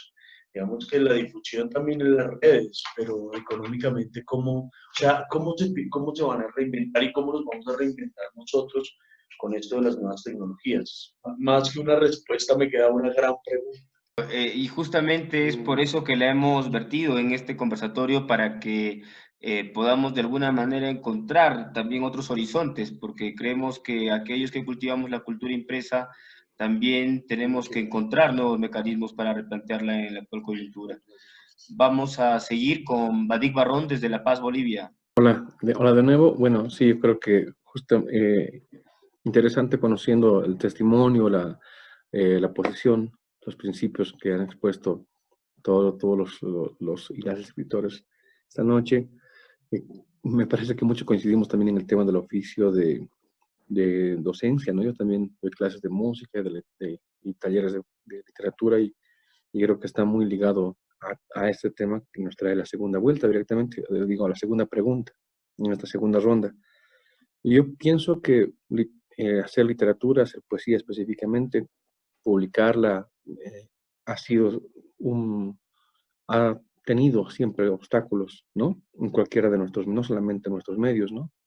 Me refiero a no solamente en Latinoamérica o en otros países, sino en general es un género que no goza, digamos, de la popularidad que gozan otros y que incluso hay un estigma al respecto, ¿no? Eso también hace que nosotros nos agrupemos y muchas veces seamos una especie de cofradía, digamos, o que los poetas le lean a otros poetas. Entonces yo creo que esa parte de la producción, digamos, la primera fase de producir poesía, de escribir poesía, va a seguir, ¿no? No importa lo que pase. Pero bueno, está el tema ya que hablábamos de lo editorial, ¿no? Cómo nos adaptamos a una fase o a una instancia virtual. Y es complejo porque si bien a lo mejor no se aspira, como decían, a vivir de la poesía, sí, al menos se buscan generar estos canales de encuentros de lectura, ¿no? Si uno no puede ser que si yo pagado por leer, puede al menos ser leído y puede llegar a otros espacios. Eso es lo que nos genera todo este red de encuentros precisamente físicos en los que nos hemos encontrado, conocido con muchos de ustedes. Entonces yo creo que ahí sí nos va a tocar mucho el tema de las colectividades, es decir, de hacernos fuertes, ya no tanto a nivel individual, sino colectivo, de poder entrar en estos circuitos de distribución digital que imagino que van a empezar a hacerse más fuertes, ¿no? Toda esta pandemia, por ejemplo, muchos músicos, muchos artistas, muchos poetas han estado ofreciendo conciertos, recitales gratuitos, por ejemplo, pero eso es insostenible también. En algún momento el consumo también del arte va a tener que ser mediado por un tema económico, ¿no? E imagino que va a ser toda una transición. O sea, no estoy esperando, por supuesto, no espero que la pandemia dure por siempre, pero sí está modificando esas relaciones, ¿no? De consumo, de producción. Y, por ejemplo, en el caso de la música, yo les pongo, no sé, uno no puede no estar en Spotify, digamos, pero tú ganas $1 por cada 800 clics o 800 plays, ¿no? Entonces, imagínense cómo es en la poesía y todo esto. Yo creo que vamos a tener que generar esos espacios, ¿no? No sé, yo en todo caso lo lanzo como pregunta, ¿qué podemos hacer nosotros? Y digo nosotros porque me parece que la respuesta del futuro va a tener que ser a través justamente de colectividades, de sociedades de gestión de derecho, de autor y esas cosas que nos permitan hacer frente a lo que se viene, como decía Fabio. Imagínense hacer frente solos o desde pequeños espacios, con una producción pequeña, artesanal, a las grandes empresas que lo que seguramente van a querer hacer es monopolizar, ¿no? Si algo hacen de alguna manera ahora, el mundo virtual les permite tener un poder mucho más monopólico, digamos, avasallador, más centralista, digamos, de sus autores, de sus productos, ¿no? Entonces, creo que nos va a tocar eso, ese tratar de hacernos fuertes como colectivos y me parece que es importante que mantengamos justamente estas redes, como la de este festival, este encuentro, para poder generarlas, para poder leernos unos a otros y poder seguir produciendo libros y en lo posible venderlos. Eso es Sí, lo que estamos podría seguros decir. de que esta es una cadena también, no paralela, sino que respalda las cadenas productivas del libro en cada uno de nuestros países. En algunos casos, como es en el caso peruano, tenemos una todavía incipiente ley del libro y recién los estímulos económicos para producciones, trabajo editorial, se están comenzando a visibilizar. Es algo muy reciente en los últimos años, lo cual no quita también toda la digamos, tradición de trabajo que ha habido en el tema editorial, ¿no? Y quisiéramos seguir profundizando en el tema, pero también en algunas de las necesidades que como ustedes como autores ven hacia el siglo XXI en esta coyuntura. Vamos a seguir también con la participación de Alfonso Valencia. Te escuchamos, Alfonso. Es interesante lo que dice Ada, por ejemplo, y Sole, respecto a que va a ser irremediable en algún momento la transición y la transformación de la industria del libro hacia la virtualidad, pues, ¿no? Hay dos formas de entender, yo creo, el fenómeno, ¿no? Una que sí es una visión, podemos decir, apocalíptica o a lo mejor negativa, donde pues es evidente que no solamente se están dando las transformaciones dentro de la propia industria, sino que se están dando también las transformaciones dentro de los propios procesos de lectura, ¿no? Hay generaciones que, o sea, y quienes estamos frente a estudiantes cada vez más jóvenes, pues los modos de lectura están siendo transformados absolutamente, ¿no? Ya no estamos ante lecturas lineales, estamos ante lecturas hipertextuales, ante lecturas no lineales, ¿no? Y eso está transformando también la industria del libro, precisamente también dentro de esas nuevas generaciones. Yo creo que en un futuro, en esta perspectiva que nos preguntaba Pavel hacia el siglo XXI, creo que sí estamos ante la desaparición del oficio del librero, ¿no? Como lo conocemos o como se pudo haber conocido en algún momento. En México creo que esa función de librero pues ha sido desplazada por grandes librerías que son franquiciadas, en donde pues evidentemente pues no, esa figura que representaba la persona que había leído libros y que nos podía llegar a recomendar o que de algún modo sabía medir, ahí era como un estilo de censor de nuestros gustos literarios o que imponía de algún modo gustos y tendencias literarias en ciertas comunidades. Creo que esa es una figura que ha desaparecido, al menos en México, y que si sobrevive a través de las librerías de viejo, pues va a desaparecer pronto, ¿no? Hemos visto a lo largo de esta pandemia imágenes de libreros regalando sus libros. Justamente hace una semana, una de las librerías de viejo más importantes y antiguas y de más tradición de la Ciudad de México, pues anunciaba que estaba regalando sus libros porque se había vuelto insostenible de algún modo el posible negocio, ¿no? Pero, y bueno, pero por otro lado también está, pues este espacio de oportunidad hacia la autogestión, ¿no? Un montón de editoriales independientes, la independencia entendida también como una cosa muy extraña, ¿no? Porque les voy a platicar un asunto que está pasando en México, ¿no? 3 de las grandes editoriales que publican a muchos autores y muchas traducciones y que a través de las cuales conocemos a muchos autores europeos y a muchos autores anglosajones en México y creo que en América Latina, ¿no? Sexto Piso, por ejemplo, se aliaron 3 de las grandes editoriales, se aliaron en un estilo pues para sobrevivir el asunto de que no hay ferias de libro, el asunto de que no hay espacios como antes para la venta de libros, y se autonombraron independientes, ¿no?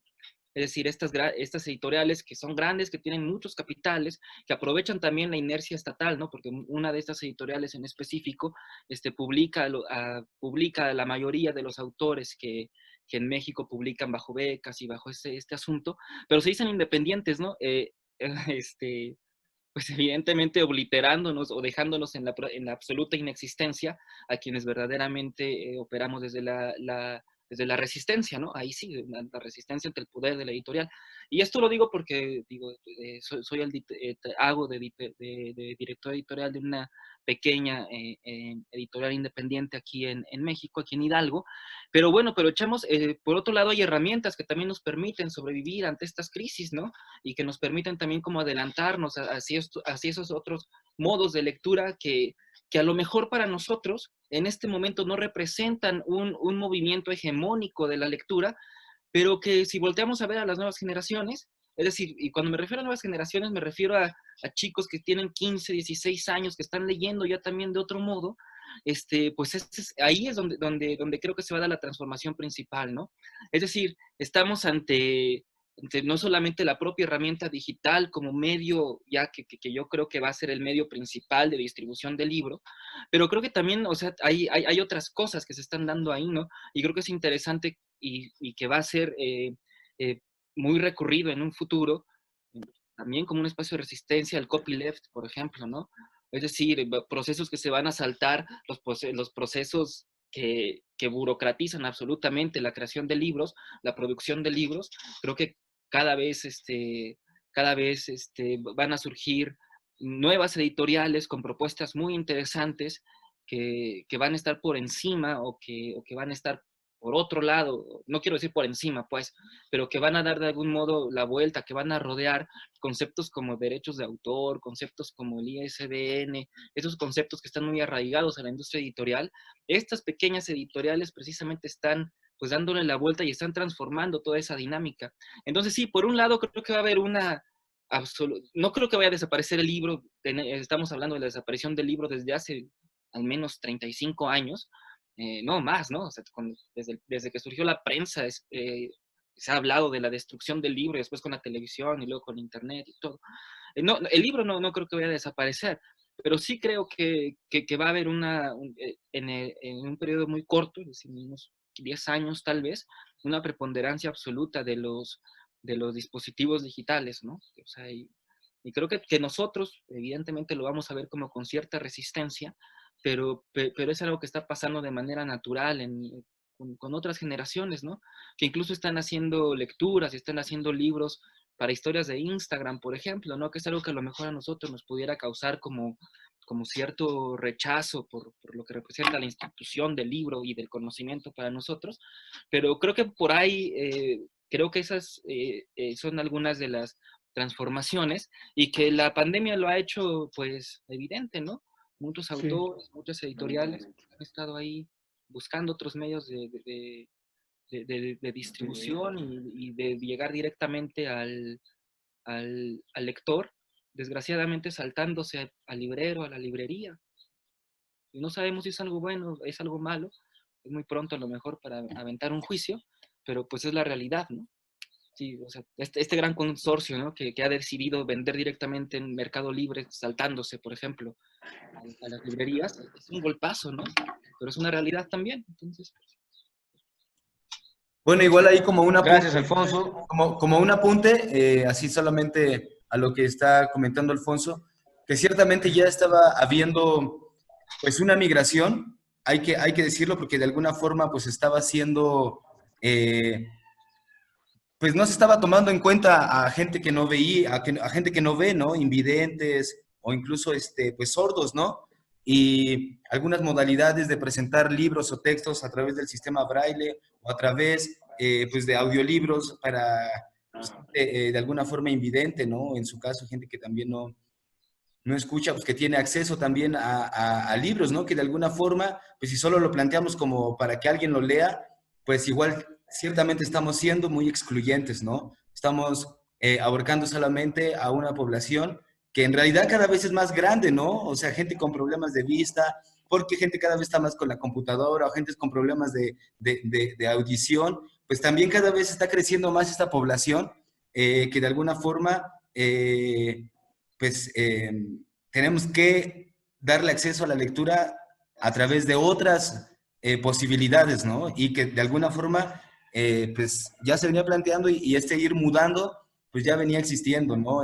Ahora tener una tablet para un joven, pues llevar 5 libros en la mochila, pues probablemente le conviene o le es más práctico tenerlos todos en una tablet o todo un archivo de 100, 200 libros que puede tener en un archivo ahí. O sea, también se hace de alguna forma práctico para muchos la posibilidad de generar material digital, ¿no? Y bueno, sin hablar de la cantidad de material que ya de por sí hay en línea, ¿no? O sea, a la cual uno puede tener acceso, ¿no? Pero hablando particularmente de la forma en que uno va a difundir o hacer divulgación de su propio trabajo, es una tarea, pues sí, que cada uno tiene que plantearse cómo insertarse pues dentro de estas posibilidades de divulgar nuestro trabajo, el trabajo de la gente que nos interesa en este caso, ¿no? Porque hace rato decía el compañero, bueno, ciertamente va a quedar mucho material ahí en el aire, pues que quizá no todo es interesante y demás, pero a lo mejor alguien en específico en el futuro dice, pues a mí me interesa saber qué pensaba César de Chile justo en la pandemia, ¿no? Y, pues justo resulta que está el encuentro de este encuentro que hemos organizado y ahí él tiene intervención 2 meses, la puede buscar. Es decir, hay cosas muy concretas a las cuales sí se podría acceder, otras a las cuales no también, pero pues que bien vale la pena estar planteando qué tan inclusivos hemos sido al momento de producir nuestro propio trabajo, ¿no? Porque, pues casi, bueno, ese es algo que yo planteo siempre a la gente de teatro, incluso de música, ¿no? Pues que siempre estamos pensando en la gente para ver, ¿no? O que incluso esta pausa, este silencio que de repente la gente está necesitando de mucho ruido afuera, pues a lo mejor también tiene que tener un rato de ceguera, ¿no? De dejar de ver por un rato. Pero, bueno, eso, ¿no? Estamos frente a una crisis. Yo como lector, como un lector de hace 50 años no tenía plata. Como un lector de hace 30 años tenía plata, pero no podía comprarme los libros que quería porque no llegaban al Perú. Y peor todavía poesía, ¿no? O sea, no llegaban. Recién en los últimos 20 años hay algunas librerías especializadas en Lima, porque en provincias no, que traen algunas cosas sofisticadas de Europa.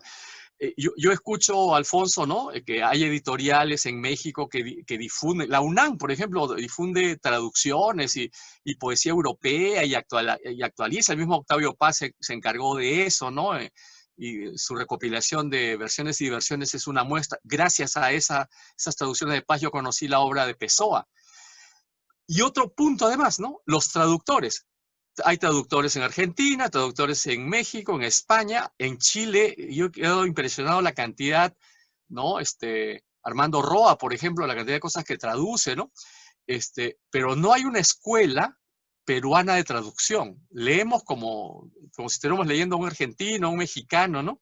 Así que tenemos que tolerar que los personajes platiquen, ¿no? Porque la traducción es mexicana y no conversen, ¿no? En una traducción peruana. De tal modo que yo también estoy tratando de contribuir a la formación de un estilo de traducción peruano, ¿no? Formando una escuela de traducción y trabajando talleres en San Marcos, gratuitos también, ¿no? Es decir, hacerlo. Pero pocos están interesados en esto. Entonces, todo eso debería tener vehículos de difusión. De tal manera que para mí, encontrarme con unos jóvenes editores que querían arriesgar y publicar traducciones, como Amotape Libros, que es también tu sello, es mi sello, pues, aleluya, porque nadie quería publicar mis traducciones. Las tenía ya amontonadas y bueno, Alfredo Ruiz optó por eso y está contribuyendo a hacer en el Perú lo que en otros países es común, porque la Universidad de Chile, pues, la editorial universitaria publica traducciones, pues Victorio Campo en Argentina desde tiempos inmemoriales publicaba traducciones, traía los libros de Europa y se los daba a sus amigos que sabían alemán, francés, inglés, y gracias a esas editoriales, Azur o luego Losada, hemos conocido pues la obra de muchos autores del mundo, ¿no? Nos falta entonces en este país, grande pero pequeñito en esta situación de editoriales, crear esa conciencia y crear toda una corriente que inunde el mundo latinoamericano e hispano con traducciones y ediciones peruanas, como sí las tenemos, chilenas, argentinas, hasta uruguayas, Colombia, ¿no? Que tuvo su ley de libro muchísimo antes que nosotros, y nosotros todavía ni siquiera la tenemos muy clara. Mientras tanto, seguiremos resistiendo, haciendo ediciones. Por eso la Pacheta Editores tiene su hermanita menor, ¿no? Que es la Pacheta Cartonera, ¿no? Y hacemos libros cartoneros también aquí. Y alguna vez conversamos, Pavel, sobre la posibilidad de coeditar cosas nosotros con ustedes, pero la distancia, el tiempo y todo lo que tenemos que hacer para enfrentar la vida, pues nos ha impedido por ahora, ¿no? Pero que Paul, por ejemplo, esté insistiendo en sus ediciones artesanales. Sigue, me parece muy bien, pero no llegan acá, no sabemos, ¿te das cuenta? O sea, estamos poco conectados. El año pasado estuve en El Salvador, me invitaron a un encuentro, ¿no? Y encontraba que los jóvenes hacían lo imposible para poder difundirse, porque no había manera. Yo sabía solamente Roque Dalton, ¿no? Y se acababa mi conocimiento de la poesía salvadoreña. Muchas gracias otra vez. Adita, te escuchamos. Muchas gracias, Pavelito. Mil gracias por este hermoso encuentro. Lo que me gusta es la informalidad y la capacidad de darnos tiempo y libertad. Eso es fabuloso. El sueño del mundo. Las luciérnagas en tus manos devorando los días. La tortura en la barca del cuerpo. Nada es terrible, todo ha sucedido.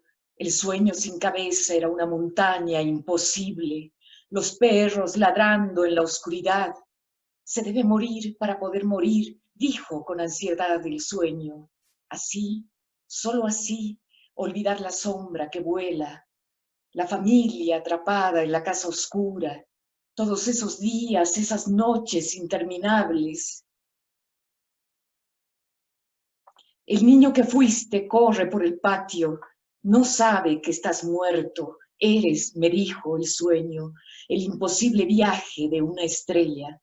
Y los recuerdos siguen jugando, saltando precipicios, 2 veces para poder morir, como dijo aquella tarde el sueño del mundo, sus cabellos rojos sobre la mesa de la cocina, el sonido inaudible invadiendo, cerrando colinas, y la oscuridad cubrió mi cabeza. Mi sombra duerme recostada.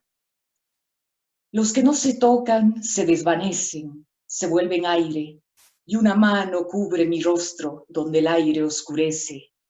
Al atardecer, cuando todo empieza a perderse, en la luz del desierto, en la mesa del olvido, la sombra sabe que estar presente no alcanza. Sabe que es un fantasma en la oscuridad del aire. El cuerpo que se extiende es mi cuerpo. La sombra descansa en ese cuerpo. La bruma que mueve el cuerpo en el incendio de la tarde es una isla oscura, cerradura de aire abierta al vacío, espejo donde el aire oscurece, el espejismo de un pozo desde donde ella me mira. ¿Quién eres? ¿Qué sombra eres? ¿De qué árbol te desprendiste en la noche? Echada de costado al atardecer, señala la noche que se hunde, la oscuridad que se hunde en el árbol negro, herida de luz, sabe que dormir es desaparecer dentro del cuerpo, no estar en el jardín inmóvil, morir sin darse cuenta. Las desapariciones.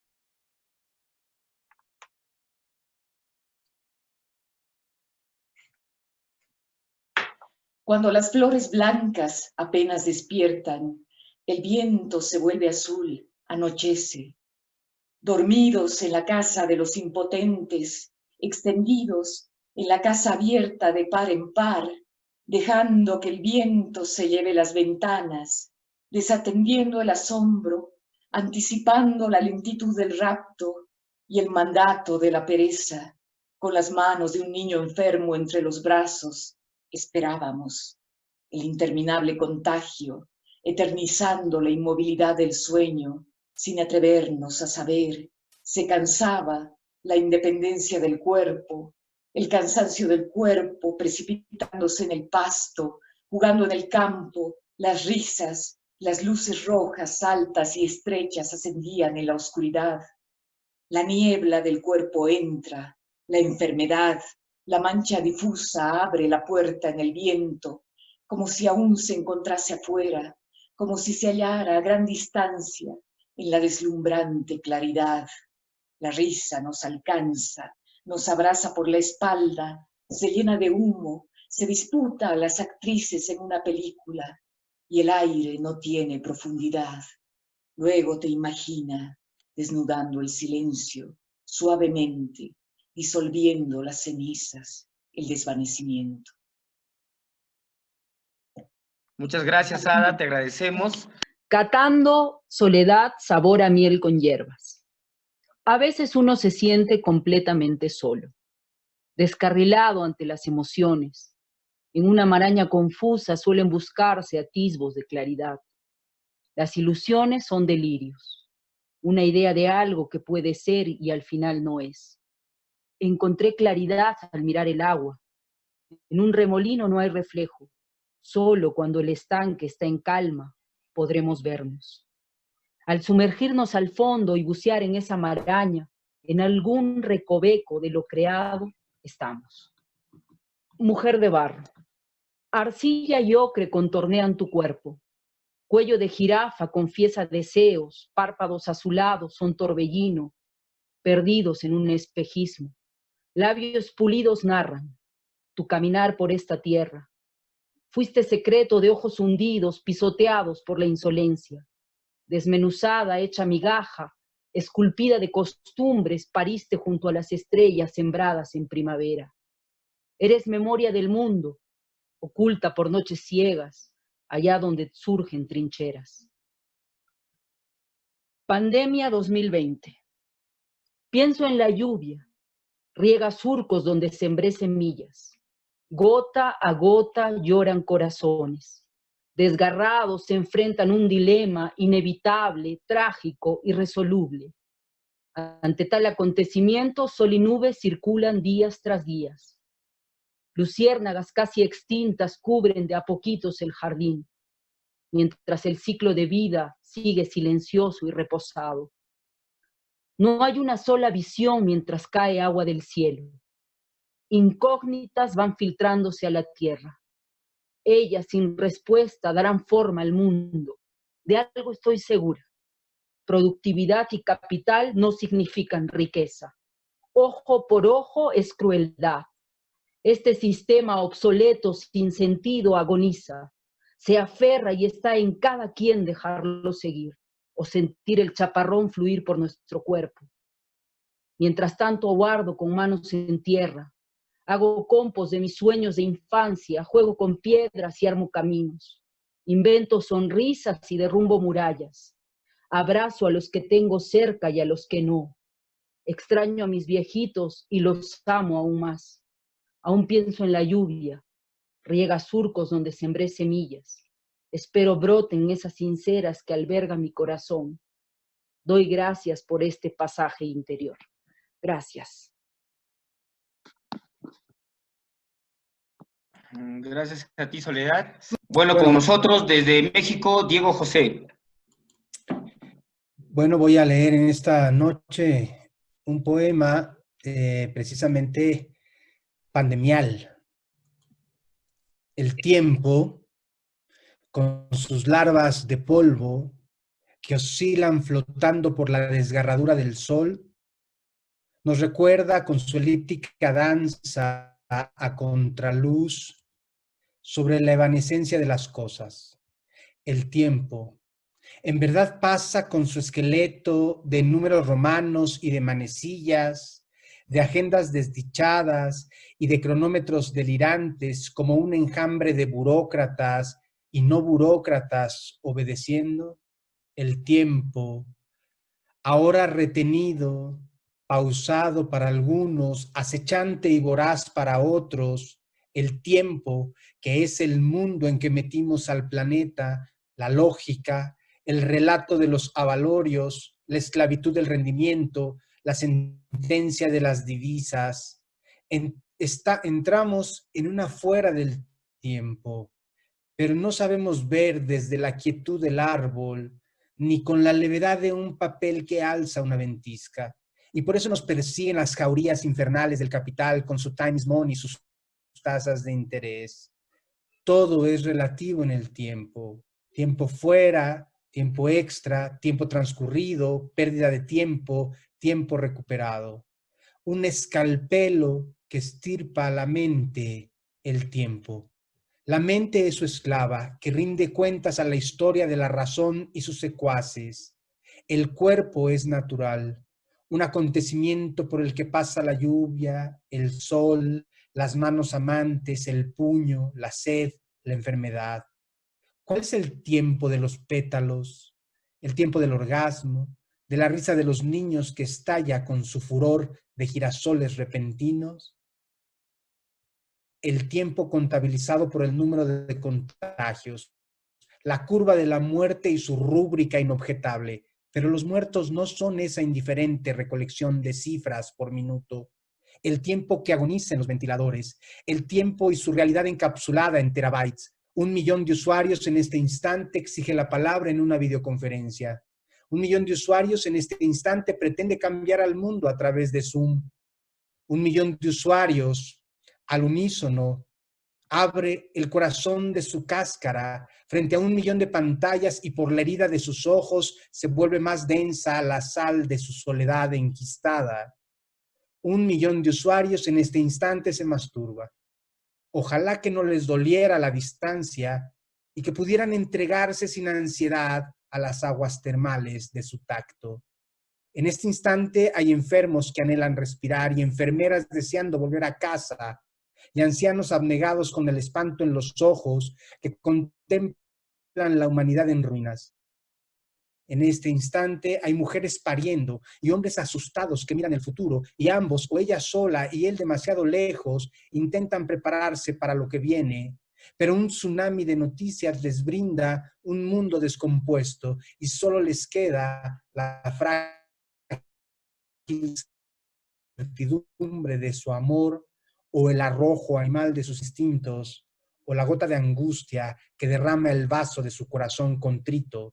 La noche se cuela por una rendija en el cuarto, se echa a mis pies como un cachorro que ha perseguido a los vecinos durante el día.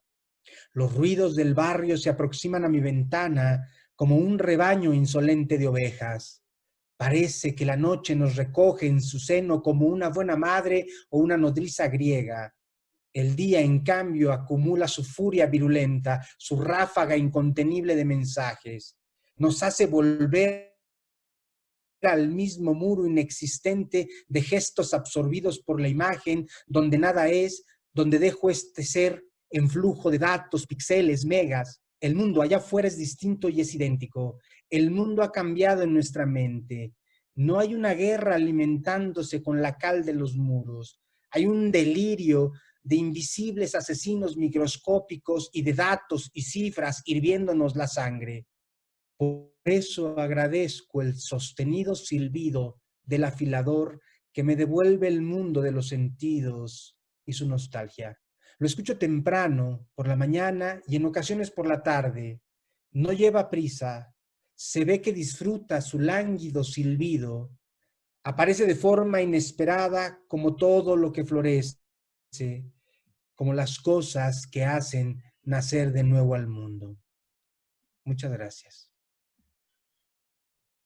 Gracias a ti, Diego José. Gracias por ese emocionante texto. Vamos a invitar ahora a César Hidalgo desde Valparaíso, Chile. Sole, este es un poema medio chamánico. De hecho, la voz que utilizo para hacerlo es la voz que utilizaba la María Sabina de los Hongos.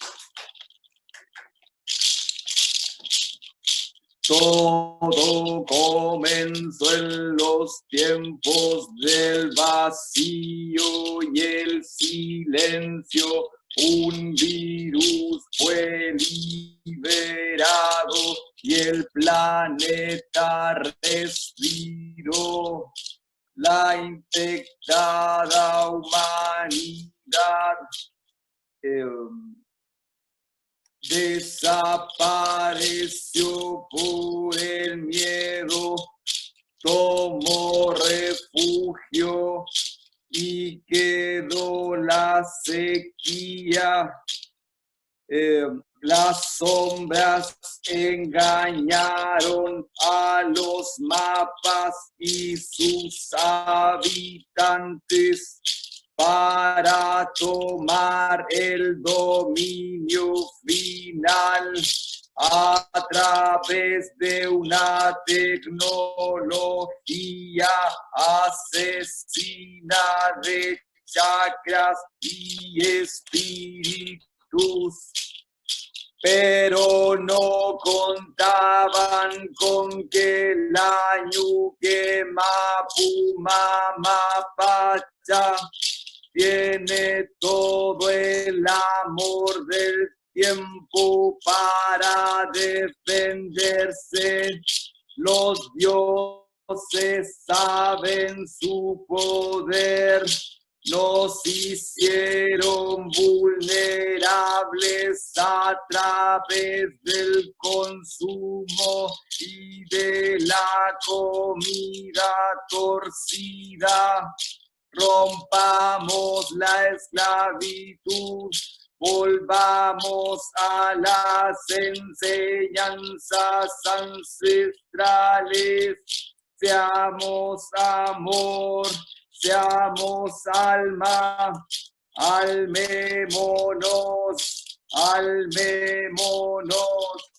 Y para terminar, con un poema justamente por el tema del asesinato mapuche y en sí de pueblos originarios. Balas locas, esas que entran y salen de un cuerpo, dan una pirueta y van a otro. Balas locas que disparan locos, se reproducen y suicidan de muchos tiros a salvadores que son allendes, son cobardes y y atacan por la espalda a catrileos, balas que son ponzoña de poder y se ensañan contra voces de justicia, balas que vuelan de selva en selva, matan a dirigentes y guardianes del agua, balas de brujería verde que de goma pasan a ser de metal y de advertencia se tornan sentencia, asesinan bosques, ahogan pescadores, balas locas, mercenarias como Trizano matando campesinos para llegar con culpables a la frontera, balas locas en busca de catrileos, catrillancas y macarenas que se levantan y tornan peligrosos porque nos mantienen en vela. Gracias. Muchas gracias a ti, César. Y ahora vamos a, porque Juan también tiene premuras. Y voy a improvisar. Sí, va a improvisar un texto. Y esta ciudad a veces no me pertenece. Yo detesto cuando me dicen, ¿con qué estás? Piensa, la poesía no existe. Y yo otra vez estoy aquí, en Cusco, frío. Quiero decir algo, en mi casa hay patio. Estoy solo. Y no sé con qué no me conmuevo. La poesía me salva. La poesía me pone a escribir. Y ahora yo lo voy a decir. Yo debería escribir esos mejores poemas de César Vallejo. Pero no por tristeza. Yo diría por algarabía. Porque después que yo estuve a su lado, todo está normal. Pero me encanta el Cerro San Cristóbal con la Campata. Yo soy quechohablante. La poesía, para mí, es mi defensa. Como ustedes, la resistencia. Es cierto. Es cierto. ¿Dónde quería? Pues, la mierda, no creo. La poesía es comunicación, sinceridad, locura, tablas, pero al final corazón, al final somos una mierda incompleta. Muchas gracias. Bueno, muchas gracias. Y bueno, ha sido un placer escucharlos y bueno, pensar junto con ustedes este asunto de la literatura, ¿no? Está de lujo estar cerrando este encuentro. Salud a todos. Y bueno, yo les voy a leer un poema. Me gustaría contarles nada más un poquito. Yo viví cerca de 5 años en Jalapa, es una ciudad del Golfo de México, la capital del estado de Veracruz, y cuando escribí este poema, habían pasado cosas terribles en este estado y específicamente en la ciudad, ¿no? Habíamos vivido como un mes de terror,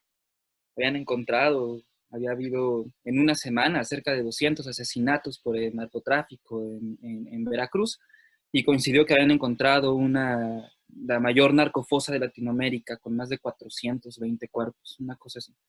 Entonces yo vivía en ese entonces con una chica allá, y a mí me daba mucho terror pensar en lo que podría pasarle a ella y en lo que podría pasarnos a nosotros. Entonces, a partir de ese miedo y de ese terror fue que escribí este poema que se llama CDG, que CDG son las siglas, bueno, son las iniciales del cártel del Golfo, que es el cártel de la droga que ha mantenido a México en un terror constante desde hace más de 10 años, pero acá intento renombrar esas CDG y que sean el canto del golfo. Y espero que les agrade. He aquí las cosas del mundo que hacen juego con las sombras, el rastro salado, las hierbas que crecen entre las espigas y secan el trigo. He aquí las cosas que hacen juego con la lumbre, son 3, pero son todas las otras que no caben aquí, el mar, el árbol que flota sobre sus raíces, la nube que es un pájaro que llueve sobre el mundo. Aquí están las cosas de las que te hablo y las que callo cuando digo tigre y se agita mi corazón. Aquí están el ave y su tierra mojada, mis pasos que cimbran una montaña diminuta. Aquí la perra y lo que no digo, que es un cuerpo que cae barranca abajo y termina no ya un cuerpo, sino un puro manojo de carne y sangre, y es mi carne y es mi sangre. Heme aquí cuando hago juego con las sombras. Heme aquí un tigre que es un corazón que ruge y se asusta solo a sí mismo.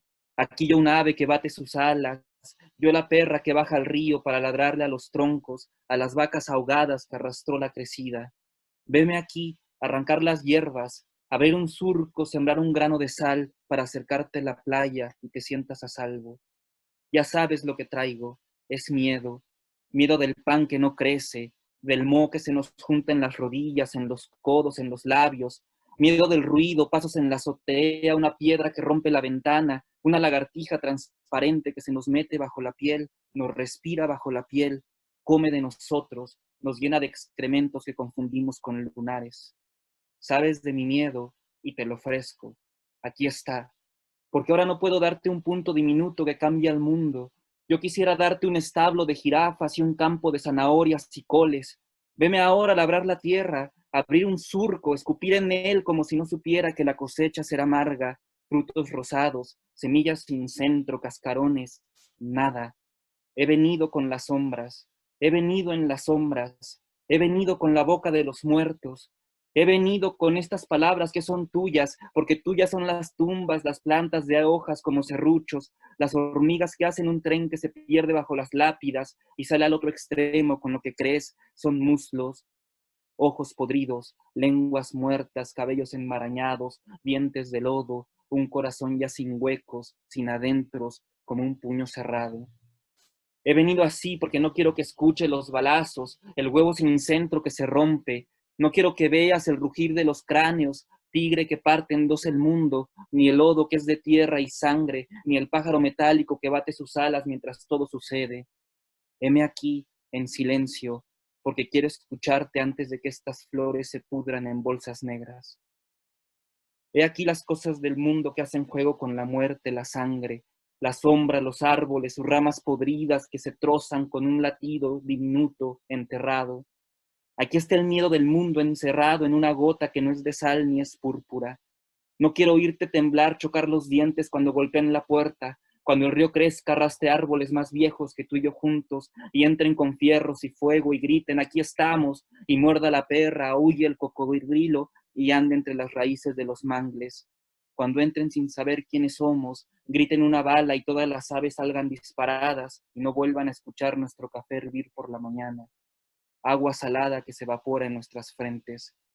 No quiero verte el miedo cuando desde sus rostros de tela negra nos miren ya en las fauces de las bestias de sus amos. Te doy mi miedo para que tu corazón no tenga que ver el trigo pudrirse sobre nosotros. Nuestras bocas llenas de tierra, un árbol sin raíces flota sobre nosotros. Nuestras fosas nasales llenas de tierra, un perro pequeño respira sobre nosotros. Nuestros oídos llenos de tierra, las rayas de un tigre nos separan. Nuestros ojos llenos de semillas negras, en un campo de cuerpos muertos no germina nada. He aquí la sangre que hace juego con la lumbre, aquí la carne que hace juego con las sombras. Es mi carne, es tu sangre. Te traigo una palabra, aquí está el coraje que es aún una semilla, aquí mi rabia y la sangre de mis ojos que han visto el río morado que baja de los montes, caballos que luchan por mantenerse a flote, bestias que despiertan a su muerte, gallinas picoteando cadáveres, hombres muertos. Aquí está mi rabia, mi corazón que se ahoga.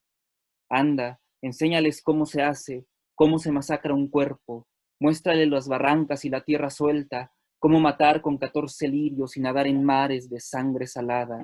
Enséñale que el odio es todo y la oración poca cosa, Enséñale los pliegues luminosos de tu mente, las sombras que arroja cuando piensas en matar animales y colgarlos de un poste.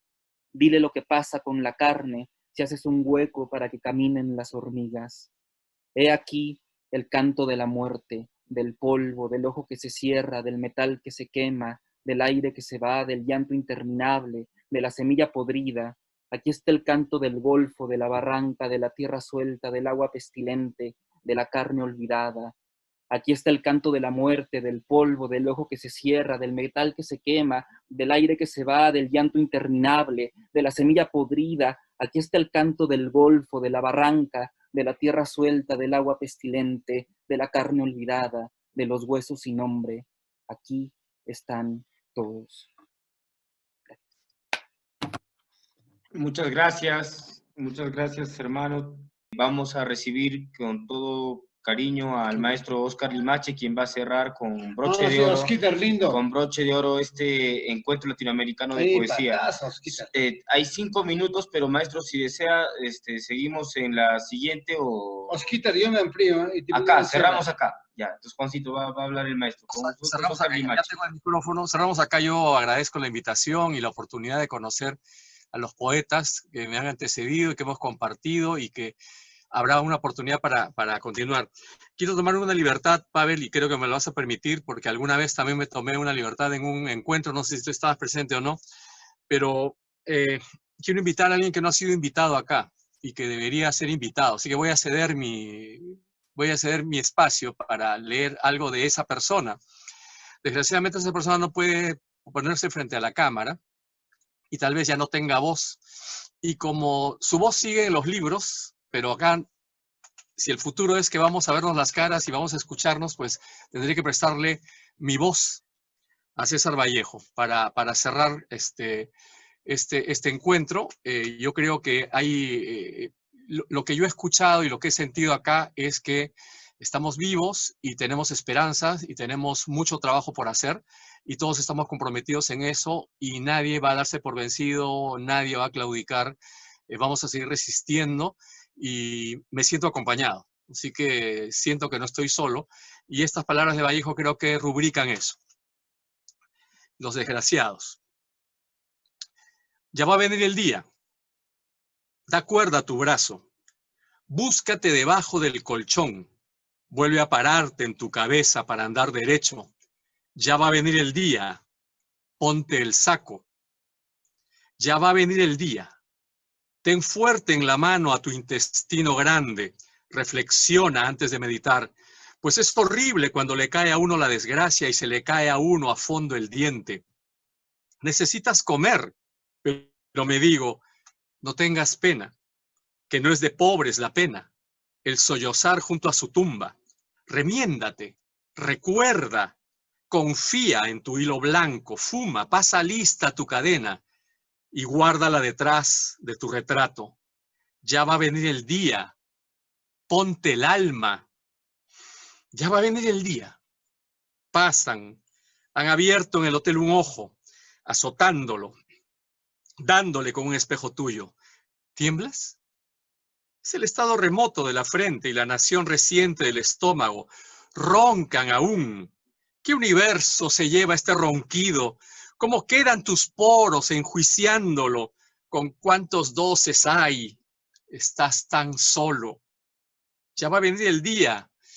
Ponte el sueño. Ya va a venir el día, repito, por el órgano oral de tu silencio. Y urge tomar la izquierda con el hambre y tomar la derecha con la sed.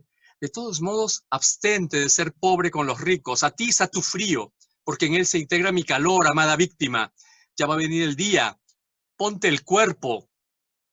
Ya va a venir el día, la mañana, la mar, el meteoro, van en pos de tu cansancio con banderas y por tu orgullo clásico las hienas cuentan sus pasos al compás del asno. La panadera piensa en ti, el carnicero piensa en ti palpando el hacha en que están presos el acero y el hierro y el metal. Jamás olvides que durante la misa no hay amigos. Ya va a venir el día, ponte el sol. Ya va a venir el día. Doble el aliento, triplica tu bondad rencorosa y da codos al miedo nexo y énfasis, pues tú, como se observa en tu entrepierna, y siendo el malo ay inmortal, has soñado esta noche que vivías de nada y morías de todo. Muchas gracias, resistamos, sobreviviremos.